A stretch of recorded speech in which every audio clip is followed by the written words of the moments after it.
Daniele Haloten, falando sobre direito. Olá, pessoal! Nós estamos em período de férias escolares, mas em fevereiro, quem puder vai voltar às aulas, mesmo que online. Por isso, no Falando sobre Direito de hoje, eu vou falar sobre o direito à educação da pessoa com deficiência. Esse direito está previsto primordialmente na Constituição, a partir do momento que a educação é um direito de todos e todos são iguais perante a lei. Mas a LBI, a Lei Brasileira de Inclusão de 2015, trouxe alguns dispositivos expressos com o objetivo de tentar concretizar esse direito à educação. Vamos ver quais são? A pessoa com deficiência tem o direito a um sistema educacional inclusivo em todos os níveis, desde a pré-escola até o nível superior. O que significa que nós temos direito de estudar com todo mundo, como preceitua o conceito de inclusão que eu já expliquei no primeiro vídeo sobre o assunto, e também do desenho universal.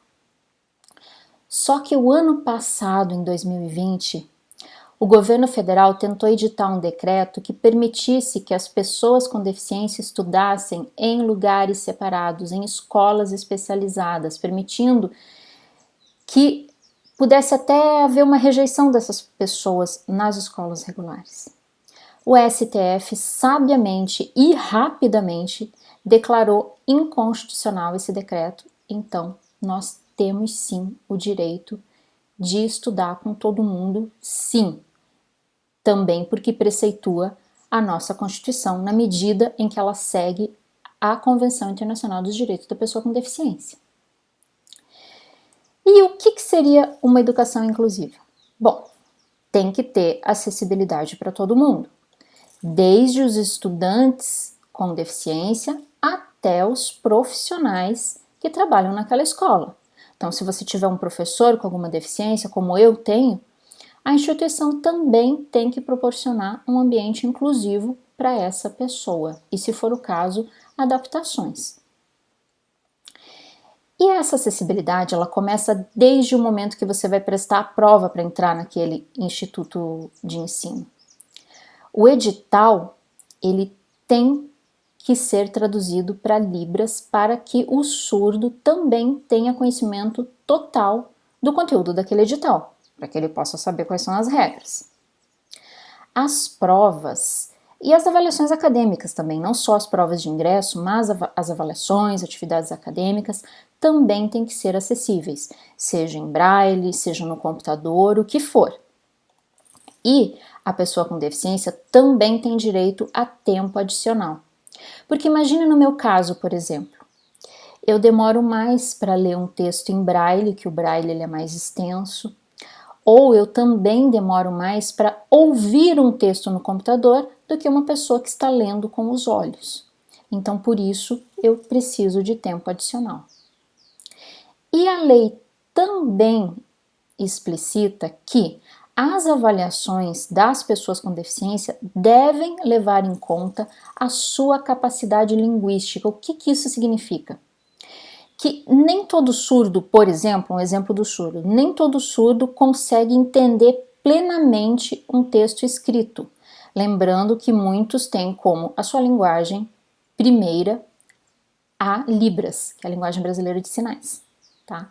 E no caso de nós, deficientes visuais, o nosso problema está com a ortografia. Eu não estou dizendo que todos os deficientes visuais têm problema com a ortografia. Eu estou dizendo que nós estamos mais propensos a errar a grafia das palavras porque nós mais escutamos o texto do que lemos. Então, por isso é muito importante o uso do braille, principalmente na alfabetização. Só que como eu, por exemplo, direito, eu tenho livros de 3.000 páginas. Se fosse em braille, você multiplica isso para 12.000 páginas, no mínimo. Não teria condições de fazer um livro em braille no direito. Então, como eu não enxergo a grafia daquela palavra constantemente, que a memória fotográfica ela é muito boa. Por exemplo, eu sei porque eu tinha baixa visão quando eu era criança, então eu sei bem a diferença. Então, se eu ouvir a palavra casa e botar na minha cabeça que ela é escrita com Z, vou escrever com Z e vou errar, claro, que tem corretor do Word e tal, mas quando você não está vendo a palavra, é mais difícil de você memorizar a grafia correta dela. Então tudo isso deve ser levado em consideração. Na minha opinião, tinha que ser levado em consideração também no mercado de trabalho e nos processos seletivos de concurso público. Mas, pelo menos em relação à pessoa com deficiência visual, eu sei que isso não é levado em consideração e que sim, nós somos descontados por erros ortográficos ou o que for, tá? Até porque a nossa prova ela não é identificada na hora da correção. E apesar de nós termos muitos direitos previstos na lei, você deve estar achando, mil maravilha para pessoa com deficiência, né? Pois é, a lei que eu estou me referindo, ela passou a viger em 2016, janeiro de 2016. E eu voltei a estudar em 2018. Claro que está muito melhor do que no milênio passado. Eu sou uma garota do milênio passado. Mas não foi fácil também de encontrar uma instituição superior que me atendesse. Eu tinha 3 instituições em vista, e dessas 3, a única que me atendia seria essa que eu estou estudando agora, na Uninter. Porque as demais, quando eu fui procurar para ver se tinha atendimento a pessoa com deficiência, parecia que eu estava falando uma coisa do outro mundo. Hã? Marciano? O que é isso? Parecia que elas nem sabiam que pessoa com deficiência podia estudar. Então, assim, a gente percebe, eu sempre enfatizo isso nos meus vídeos, que há uma grande lacuna entre a lei e a prática, né? E o que eu acho legal na instituição onde eu estudo é que a gente percebe que a inclusão, ela é uma coisa da instituição. Tanto é que faz anos que eles dizem que tem esse departamento para as pessoas com deficiência. E a gente percebe que os professores são orientados, os funcionários de um modo geral. Eu me sinto acolhida desde o momento que eu entro na porta da universidade. Então isso assim, é uma grande diferença de 20 anos atrás, quando eu fiz as minhas primeiras faculdades. Sem falar do material didático, que hoje eu encontro com maior facilidade. Até agora eu consegui, todos os livros que eu necessitei eu consegui. Então isso também é um ponto muito positivo. E a pessoa com deficiência também tem direito, olha só, tem direito a participar dos jogos, atividades criativas, de lazer, de esporte. Por que eu tô sorrindo, né? Porque quando eu fiz o ensino fundamental e o ensino médio, era de praxe as escolas dispensarem os alunos com deficiência das atividades de educação física. Hoje eu não sei como é que está na prática, eu sei que colegas com quem eu converso dizem que ainda enfrentam bastante problema em vários aspectos, mas em tese as escolas não podem mais excluir os alunos com deficiência dessas atividades. Eles têm que incluir, e incluir, lembre, significa em igualdade de condições com as demais pessoas. E isso é muito importante. As atividades físicas, de lazer, elas são extremamente importantes para a nossa inclusão social, para a nossa interação social e para a interação dos demais também. Porque quando você coloca a pessoa com deficiência numa instituição de ensino, não é só a gente que se beneficia, os demais também se beneficiam com a diferença. Eu digo isso porque eu me beneficio com a diferença dos outros também. E é muito importante, é claro, para a saúde da pessoa com deficiência, né? Qualquer professor de educação física vai dizer isso.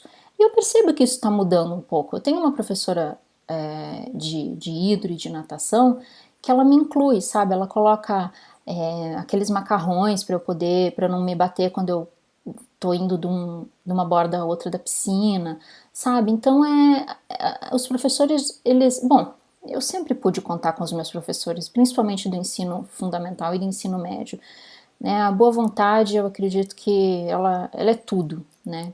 Então eu sou muito grata à grande maioria dos meus professores.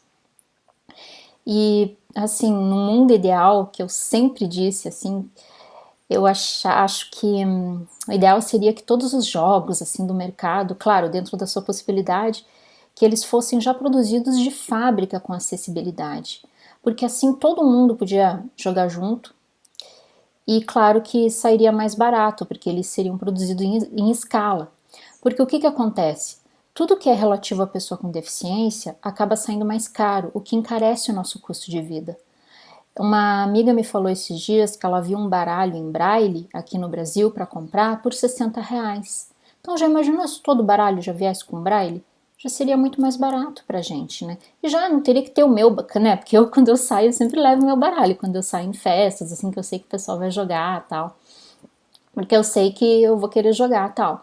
Mas tem um monte de outros jogos que a gente acaba não jogando porque eles não são acessíveis. Só que isso, né, segundo a lei, não é mais para acontecer. Um dispositivo da lei que eu acho muito importante e que eu sempre achei que tinha que ter e fiquei muito feliz quando eu soube que estava expresso em lei, é que as instituições de ensino superior, cursos profissionalizantes e tecnológicos, eles têm que ter na sua grade curricular temas relativos à pessoa com deficiência dentro da atuação da sua área. O que significa que o meu curso de Direito, por exemplo, ele deveria ter o direito da pessoa com deficiência dentro do nosso currículo. Um curso de jornalismo, que eu também fiz, ele deve ter uma disciplina que fale, principalmente do histórico, dos conceitos da pessoa com deficiência, para a gente não ver essas bobagens que a gente escuta nos noticiários, né? E também falar da acessibilidade nos veículos de comunicação. Para que um jornalista, quando for fazer o seu projeto, saiba que, se for o caso, tem que pôr audiodescrição, libras, quando for construir um site, ele tem que ser acessível. Mas como que o profissional vai saber se não lhe foi falado na sua instrução? E claro, isso é muito importante também na formação dos professores, em qualquer área, toda área você vai ter que lidar com uma pessoa com deficiência. Então eu acho primordial, é imprescindível que os órgãos competentes passem a cobrar das instituições e você também cobre da tua instituição que tenha essa disciplina no currículo delas, para que nós possamos formar profissionais que atendam a nossa necessidade. Porque como que as empresas, os profissionais vão atender as nossas necessidades se eles nem sabem quais são? Se muitos nem idealizam que as pessoas com deficiência visual existem, elas olham assim, a pessoa com deficiência visual, elas olham no mundo lá distante. Não, a gente tá aqui, a gente é real, olha aqui, eu tô trabalhando no YouTube, fazendo um programa meu praticamente sozinha, entendeu? E por fim, a LBI, ela proíbe expressamente a cobrança adicional de mensalidade de alunos com deficiência. Também pudera, né? Já imaginou? A gente já tem um custo de vida mais caro por conta de diversos motivos. Aí você já imaginou cobrarem mais caro da gente? Não seria nem justo. E eu não vejo motivo também.